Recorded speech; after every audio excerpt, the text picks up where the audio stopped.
Hi everyone, welcome back to my channel. இன்றைக்கி வீடியோவில் மண்சட்டி use பண்ணி நல்ல காரசாரமாக புளிப்பாக காய்கறிங்கள்லாம் போட்டு தட்டைப்பயிறு வச்சு ஒரு கருவாட்டு குழம்பு ரெசிபி எப்படி செய்கிறதுன்னு பார்க்கலாம். ஸோ பார்க்குறதுக்கு முன்னாடி சேனலை மறக்காமல் சப்ஸ்கிரைப் பண்ணி வச்சுக்கோங்க.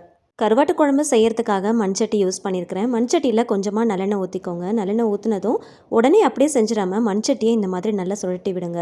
ஸோ எல்லா இடத்துலையுமே எண்ணெய் படும்போது சீக்கிரமாக சட்டி காயாமல் இருக்கும், இல்லைனா நடுவில் மட்டும் காஞ்சா மாதிரி இருக்கும், சுற்றி புகை வாசனை வரா மாதிரி இருக்கும். இப்போது எண்ணெய் நல்லா காஞ்சதும் கடுகு உளுந்து 1 டீஸ்பூன், கூடவே வெந்தயம், ஜீரகம் இதெல்லாம் ஒரு 1/2 டீஸ்பூன் அளவுக்கு சேர்த்துக்கோங்க.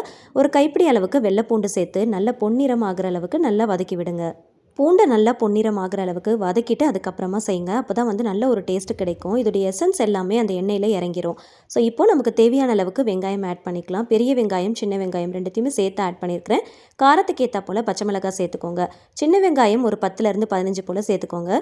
ஒரு மீடியம் சைஸில் பெரிய வெங்காயத்தை பொடியாக நறுக்கிட்டு சேர்த்துக்கோங்க. இதுக்கு தேவையான அளவுக்கு கல்லுப்பு சேர்த்து இது எல்லாத்தையுமே நல்லா வதக்கிக்கலாம். வெங்காயம் ரொம்ப கிறிஸ்பி ஆகணும்னு அவசியம் இல்லை, ஆனால் நல்லா கண்ணாடி பதம் வர அளவுக்கு நல்லா வதக்கிக்கோங்க. இப்போ இதில் குழம்பு கருவாடு ஒரு 2 துண்டு போல் சேர்த்துருக்குறேன். இதை கொஞ்சம் கூட உடையாத அளவுக்கு இந்த எண்ணெயிலே சேர்த்து நல்லா பெரட்டி வதக்கி விட்டுக்கோங்க. இப்போது ஒரு 2 தக்காளி பழத்தை கட் பண்ணி வச்சுருக்கிறேன், அதையும் இது கூட சேர்த்துக்கலாம். கொஞ்சமாக கருவேப்பிலை தலைகள் சேர்த்து நல்லா வதக்கி விடுங்க. மூடி போட்டு வச்சிட்டோன்னா தக்காளி சீக்கிரமாக மசிய வெந்து வந்துடும். இப்போ கொஞ்ச நேரம் ஓப்பன் பண்ணி பாருங்கள், தக்காளி நல்லா வெந்து வந்திருக்கு. இப்போது இது கூட வெஜிடபிள்ஸ் ஆட் பண்ணிக்கலாம். நான் கத்திரிக்காய், உருளைக்கிழங்கு மட்டும்தான் ஆட் பண்ணுறேன். உங்களுக்கு தேவைப்பட்டுச்சுன்னா நீங்கள் முருங்கைக்காய் கூட ஆட் பண்ணிக்கலாம். கொஞ்சம் பெரிய பெரிய பீசஸாக கட் பண்ணிட்டு சேர்த்துக்கோங்க. அப்போ தான் குழஞ்சி போகாமல் இருக்கும். கத்திரிக்காய், உருளைக்கிழங்கு ஒரு 3 நிமிஷம் போல் வதக்கிட்டு மூடி போட்டு ஒரு 5 நிமிஷத்துக்கு வேக விடுங்க. காயுடைய பச்சை வாசனை போயிடும். குழம்புடைய திக்னஸ்க்காக ஒரு 2 தக்காளி பழத்தை அரைச்சிட்டு அது கூட சேர்த்துருக்குறேன். கொஞ்சமாக மிக்ஸி ஜாரில் தண்ணி விட்டு அலசி அதையும் இது கூட சேர்த்து நல்லா கலந்து விடுங்க. தக்காளியை கொஞ்சம் அரைச்சிட்டு சேர்க்கும் போது குழம்புக்கு நல்ல ஒரு திக்னஸ் கிடைக்கும். இப்போ மறுபடியும் தக்காளி வதங்கிறதுக்காக மூடி போட்டு ஒரு 5 நிமிஷம் நல்லா வேக விடலாம். தக்காளியுடைய கலர் நல்லா சேஞ்ச் ஆனதும் மசாலா பொருட்கள் சேர்த்துக்கலாம்.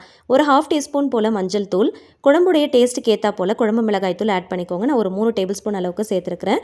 காரத்துக்காகவும் கலருக்காகவும் Kashmiri red chilli powder 1 teaspoon அளவுக்கு சேர்த்துக்கலாம். ஒரு 1/2 டீஸ்பூன் ஜீரகம், பெருஞ்சீரகம் ரெண்டுத்தையும் வறுத்து பொடி பண்ணி வச்சுருக்கிறேன், அதையும் இது கூட சேர்த்துக்கலாம். இது எல்லாமே சேர்த்து மசாலா வாசனை போகிற அளவுக்கு நல்லா வதக்கி விட்டு மறுபடியும் மூடி போட்டு எண்ணெய் நல்லா பிரிஞ்சு வர அளவுக்கு நல்லா வேக விடுங்க. குழம்பு மிளகாய் தூள்லேயே தனியாலாம் சேர்த்து அரைச்சி வச்சிருக்கிறதுனால நான் தனியா தூளை தனியாக சேர்க்கல. உங்களுக்கு தேவைப்படுச்சு அப்படின்னா நீங்கள் தனித்தனியாக வச்சுருந்தீங்கன்னா அதுக்கேற்றா போல் பார்த்து சேர்த்துக்கோங்க. லெமன் சைஸில் புளிக்கரைசல் சேர்த்து வேக வச்சிருக்கிற தட்டைப்பயிரையும் இது கூட சேர்த்துக்கலாம். ஒயிட் அண்ட் ப்ரௌன் கலரில் இருக்கிற தட்டைப்பயிரை ஓவர் நைட் ஊற வச்சு குக்கரில் ஒரு விசில் மட்டும் வச்சு எடுத்துருக்கிறேன். அந்த தண்ணியோட அப்படியே இது கூட சேர்த்துக்கலாம். புளிப்பு, உப்பு, காரம் இதெல்லாமே அட்ஜஸ்ட் பண்ணி அதுக்கேற்றா போல் குழம்புக்கு தேவையான அளவுக்கு தண்ணி சேர்த்து மறுபடியும் மூடி போட்டு ஒரு 15 நிமிஷம் மீடியம் ஃப்ளேமில் வச்சு நல்லா கொதிக்க விடுங்க.